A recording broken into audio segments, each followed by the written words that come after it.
सड़कों पर आज लोगों का हुजूम देखा और उनका कहना यह था कि हम चाहते हैं कि सरकार हमारी बातों को सुने, हमारी जो समस्या उसका समाधान होना चाहिए। सरकार ने फैसला ले लिया, लेकिन इसका असर कब? देखिए, अगर सरकार ने जो अगर फैसला लिया है तो उसका असर भी है। आज अगर नोएडा के अंदर अगर श्रमिकों ने आज जिस प्रकार से हड़ताल करी है या रोड पे आए हैं, वो बड़ी शर्म की बात है और वो आनी भी नहीं चाहिए थी। ऐसी स्थिति उत्पन्न क्यों हुई, उसको देखते हुए सरकार एक्शन है पूरी तरीके से। कुछ इंडस्ट्रिस्ट जो अपनी मनमर्जी चला रहे थे, उन पे लगाम कसने वाला एक सिस्टम था, उस पर काम करेंगे ज़रूर, क्योंकि हमें श्रमिकों के साथ इंडस्ट्री की भी सुननी जरूरी है। ये गलतियां कहाँ क्या नहीं है। देखिए, श्रमिक है जो प्रदेश की उन्नति और विकास के लिए काम कर रहा है, और जो इंडस्ट्रिस्ट है वो भी इस श्रमिकों को रोजगार देने के लिए या प्रदेश के टैक्स और वसूली के लिए या फिर प्रगति के लिए वो भी काम कर रहा है। तो दोनों एक विषय हैं, दोनों को समानता जरूरी है। अगर श्रमिक और अगर इंडस्ट्री अगर दोनों ही अगर दुश्मन हो जाए तो कैसे काम चलेगा। जो श्रमिकों ने आज बात रखी है उसको लेकर सरकार सजग है और उनको पूर्ण रूप से सुनकर पूरा भी किया जाएगा, और कुछ शर्तों को सरकार ने मान के उस जो इतनी नोएडा के अंदर ये अदर में इंडस्ट्री चल रही है उनको आदेश भी कर दिए। अधिकार है ना कि उनको न्यूनतम वेतन मिले, और जब महंगाई बढ़ रही है तो उनका मेहनताना भी बढ़ना चाहिए। देखिए, आज जो मनमानी करे, जैसा आपने श्रमिक का जिक्र किया, जो काम देने वाले हैं उनका जिक्र किया, तो काम देने वालों को भी तो ये समझना होगा ना कि जैसे आप अपने मुनाफे के बारे में सोचते हैं, वैसे आपको उन गरीब आदमी के बारे में भी सोचना होगा जिनकी बदौलत आपकी कंपनी चलती है। अगर उनका चूल्हा आपके से जलता है तो आपका चूल्हा भी उन श्रमिकों की वजह से चलता है। देखिए, मैं आज बताता हूँ, इस भारत के चौथा स्तंभ मीडिया के माध्यम से बहुत चीज़ें सामने आई हैं, और अपनी श्रमिक जो मन में चीज़ें दबाए बैठे थे उनको बोला भी है। जैसे एक श्रमिका बोल रही थी कि भाई अगर हम वॉशरूम जाते तो हमारे पीछे हमारा मैनेजर आ जाता है देखने, या बाहर जाते हैं तो हमारे पीछे आ जाता है। बहुत चीज़, छोटी चीज़ बाहर निकलने के लिए कहती जाते, मैं तो आज उन लोगों के बीच में थी। आज सरकार के सामने चीज़ें आई है ना, तो इस पर कानून भी बना दिया गया है, और उनके लिए ये भी एक्टिव कर दिया गया जो बच्चियां या हमारी महिलाएं बहनें जो रात को काम करती हैं उनको कैसे सुरक्षा दी जाए, उनके कैसे चीज़ों को देखा जाए। क्यों हमें उत्तर प्रदेश का श्रम और प्लस इंडस्ट्री को बढ़ाना है। अगर हमने रोजगार की बात करी तो रोजगार को भी ध्यान देना है कि रोजगार मिल तो रहा है तो सुविधा क्या मिल रही है। सुविधा क्या मिल रही है?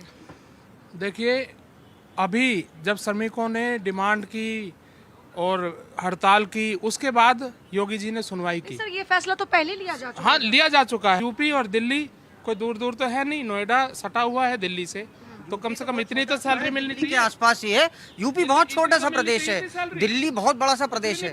हाँ, तो कुछ भी नहीं बढ़ाई, बिल्कुल इन्होंने ठीक कहा। कानून पहले का बना हुआ था, उसके बाद उपद्रव अगले दिन करा। अगर मान लीजिए 12 को कानून मतलब उसको लाए गए हैं, तो उसके बाद में ऊधमबाजी शुरू करी 13 को। तो कम से कम मैं तो ये मानता ही नहीं ये श्रमिक हैं, ये तो उपद्रवी हैं। अगर श्रमिक होते तो उस कानून का अनुसरण तो करते, और कानून पहले से हैं, लेकिन जा करके अनुसरण तो उनको करना चाहिए जो कंपनीज हैं, जो उनके साथ में शोषण कर रही हैं। अगर ये सरकार ने तय किया कि ये मेहनताना है, ये न्यूनतम वेज है, अगर आप नहीं देंगे तो फिर आप कैसे कह सकते कि वो आवाज ना उठाए, और अगर वो आवाज उठा रहे हैं तो वो उपद्रवी है।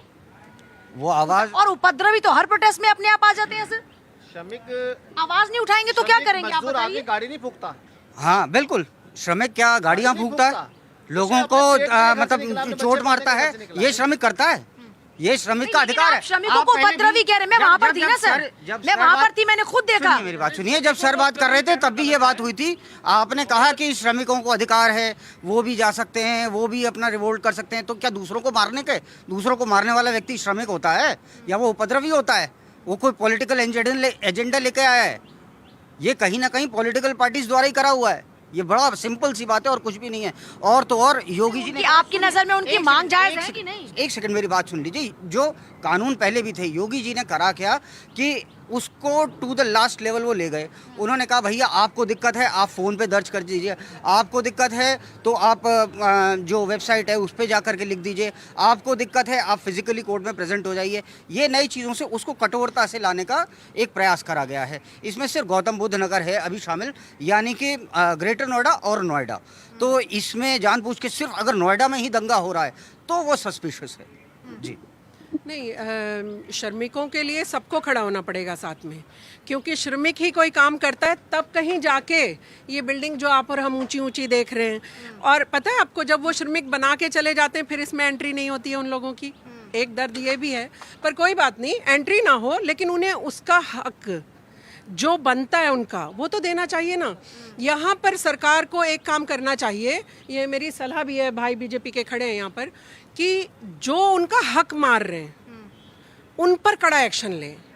ये जो 20,000 सैलरी के लिए मजदूर को कहना पड़ रहा है मुझे 20,000 सैलरी दे दीजिए क्योंकि सरकार ने कह दिया है, और वो कह रहे हैं 12 घंटे हम काम करने को तैयार हैं, 12 घंटे पर एतराज नहीं, लेकिन हमारा जो वेतन है वो तो हमको मिलना हालांकि चाहिए। अगर 8 घंटे से ज्यादा करेंगे तो उनको पैसा मिलेगा उसका भी लेकिन एक्स्ट्रा। मिलता नहीं है। मिलता मैं तो नहीं जिन है। लोगों से बात करी थी उनका कहना ये था। इसीलिए पूजा जी, इसीलिए मैं कह रही हूँ कि उन पर अंकुश लगाने की जरूरत है जो श्रमिकों का हक मार रहे हैं, वो कोई बड़े बिल्डर हों, फैक्ट्री वाले हों, कोई भी हो।